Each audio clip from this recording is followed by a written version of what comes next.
40 సంవత్సరాల ఉద్యమ చరిత్ర కలిగినటువంటి ఆర్ కృష్ణన్న గారి పట్ల ఈరోజు ప్రభుత్వము తనపై బుట్ట చల్లే ప్రయత్నం చేస్తుంది. కాబట్టి ఇమ్మీడియట్లీ ఉద్యమాలకు అతీతంగా ఉద్యమాలను ఊపిరిగా నిలబెట్టి ఈరోజు ముఖ్యమంత్రి అయినటువంటి మరి కేసీఆర్ గారు మరి ఒక ఉద్యమ నాయకుడి పట్ల చిత్తశుద్ధి లేనటువంటి ఒక నియంత పాలన విధంగా మరి కృష్ణన్నపై ఆరోపణలు చేయడం ఇది ముఖ్యమంత్రి గారికి తగదని చెప్పేసి నేను గుర్తు చేస్తున్నా. అదేవిధంగా మరి ప్రజలందరూ ఎప్పుడు దేవుడు అని కొలిచేటువంటి వ్యక్తి మరి నిస్వార్థంగా ఆ రోజు 1979 నుంచి ఈరోజు 2016 వరకు కూడా నిస్వార్థమైనటువంటి సేవలను ఉద్యోగస్తులకు కానీ ఉద్యోగాలు వేపేయడం కానీ 3% స్కాలర్షిప్లు కానీ హాస్టల్ బెడ్ ఛార్జీల కోసము నిత్యం పోరాడేటువంటి నీతి నిజాయితీ కలిగినటువంటి బచ్చలైనటువంటి వ్యక్తిపై ఈరోజు మన ప్రభుత్వము ఆర్ కృష్ణన్నపై బురద చల్లే ప్రయత్నం చేస్తే విద్యార్థులు ఉద్యోగస్తులు అదేవిధంగా నిరుద్యోగులు యువత మొత్తము దీన్ని వ్యతిరేకిస్తుందని చెప్పేసి నేను ఈ ప్రభుత్వానికి హెచ్చరిస్తున్నా.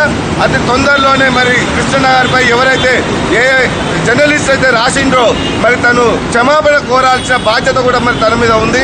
అదేవిధంగా మరి ప్రభుత్వం ఇంత మొద్దు నిద్రపోతుంది.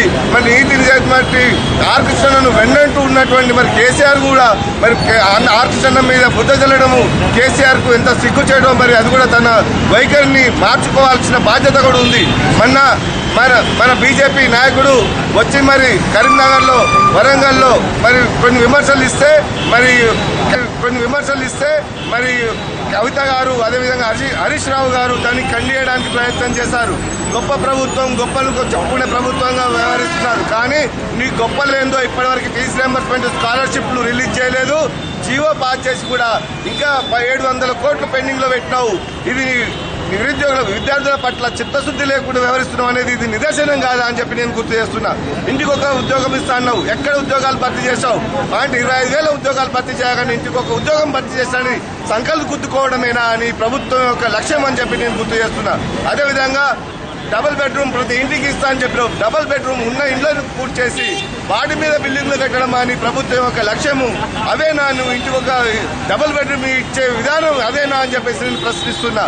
సెంట్రల్ గవర్నమెంట్ నుంచి డబ్బులు వస్తుంటే అవి కూడా ప్రజలకు అందనీయకుండా మీ యొక్క జలయజ్ఞం కింద ఉన్నటువంటి వాటికి ఈ యొక్క డబ్బులను వాటికి వెచ్చించి ఇలా అప్పుల పాలు చేస్తున్న తెలంగాణను అప్పుల పాలు చేస్తున్నావే తప్ప బంగారు తెలంగాణ లాగా నువ్వు తీర్చిదిద్దట్లేదని చెప్పేసి కూడా ఈ ప్రభుత్వాన్ని హెచ్చరిస్తున్నా. ఖబర్దార్, నీతి నిజాయవంతుడైనటువంటి ఆర్ కృష్ణన్నపై ఇలాంటి అపోహలు అయినటువంటి బుద్ధ చల్లే ప్రయత్నాలు చేస్తే విద్యార్థులు యువత కండ్లు మూసుకొని ఊరుకోదు. రోడ్ల మీదకి ఎక్కి సంచలనం సృష్టించే రోజులు దగ్గర పడ్డాయని చెప్పేసి ప్రభుత్వానికి నేను హెచ్చరిస్తున్నా.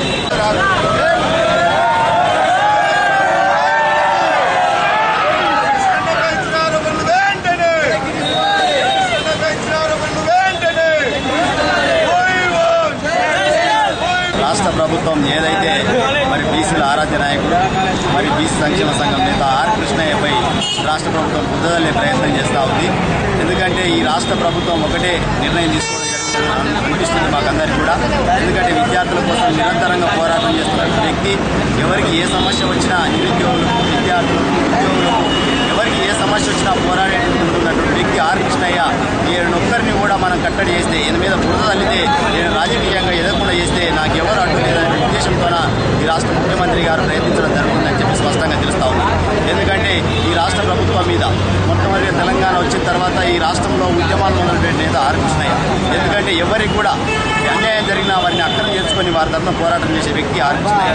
అటువంటి నాయకుడి మీద ఈరోజు విద్యార్థులు చాలామంది విద్యార్థులందరూ ముందుకు వస్తూ ఉన్నారు.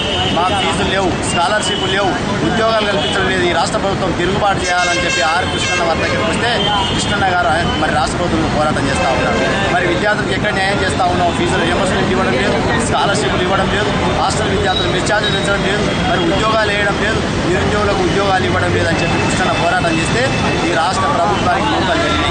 కృష్ణయ్య గారు పోరాటం చేస్తే నెక్స్ట్ ఎలక్షన్లో మా ప్రభుత్వం మా టీఆర్ఎస్ పార్టీ ప్రభుత్వంలోకి రాదనేటువంటి దురుద్దేశంతో మరి ఈరోజు రాష్ట్ర ముఖ్యమంత్రి గారు ఆర్ కృష్ణయ్య మీద బురద వెళ్తూ ఉన్నారు. నయం ఎవరయ్యా? ఆయన ఒక క్రిమినల్. ఆ క్రిమినల్తో ఆర్ కృష్ణయ్య గారికి సంబంధాలు ఉండడం అంటే ఈ రాష్ట్ర చరిత్రలో ఎవరైనా మంచి చెడు వ్యక్తులందరూ కృష్ణయ్య గారితో మాట్లాడడం తప్ప. కానీ మరి భూదందాలు లేవు, సెటిల్మెంట్ లేవని చెప్పి కృష్ణయ్య గారు స్పష్టంగా ప్రకటించారు. మరి స్పష్టంగా ప్రకటించిన తర్వాత ఈ రాష్ట్ర ప్రభుత్వం సిబిఐ ఎంక్వైరీ వేయాలి. కృష్ణయ్య గారు ఒకటే డిమాండ్ చేస్తూ ఉన్నారు, సుప్రీంకోర్టు జడ్జితోనే విచారణ చేయించాలి. శిక్షకైనా నీ సిద్ధమని చెప్పి కృష్ణ గారు స్పష్టంగా మీడియా ముందు ప్రకటించారు. కానీ రాష్ట్ర ప్రభుత్వం ఇంతవరకు కూడా ముందుకు రాలేదు. అంటే ఈ రాష్ట్ర ప్రభుత్వం దొంగచాటుగా నాటకాలు ఆడుతూ బురద జల్లుతో రాజకీయంగా ఎదగడియకుండా, ఎందుకంటే ఈరోజు రాష్ట్రంలో ప్రత్యామ్నాయ శక్తిగా ఎదుర్కొంటే ఆర్ కృష్ణయ్యని ఇబ్బందులు చేయాలంటే ముఖ్య దురుద్దేశంతోన ఈ రాష్ట్ర ప్రభుత్వం ప్రయత్నిస్తూ ఉంది. దీన్ని వెంటనే విరమించుకోవాలని చెప్పి రాష్ట్ర వ్యాప్తంగా విద్యార్థి సంఘాలన్నీ కూడా విద్యార్థులందరూ కూడా ముందుకు వస్తూ ఉన్నారు. ఎందుకంటే మా కోసం పోరాటం చేస్తున్నటువంటి ఒక నాయకుడు ఆర్ కృష్ణయ్య మీద బురదలం మరి ఇష్టం.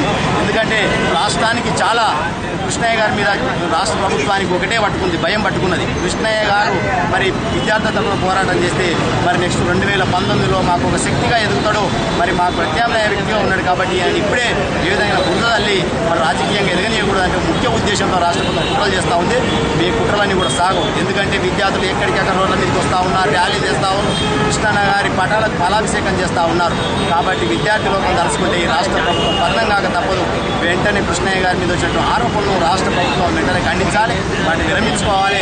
మరి ఎవరైతే రాశారో ఆ పత్రికా విలేకరులందరూ కూడా క్షమాపణ చెప్పాల్సిన అవసరం కూడా ఉంది అని చెప్పి మరి రాష్ట్ర ప్రభుత్వాన్ని డిమాండ్ చేస్తూ ఉన్నారు.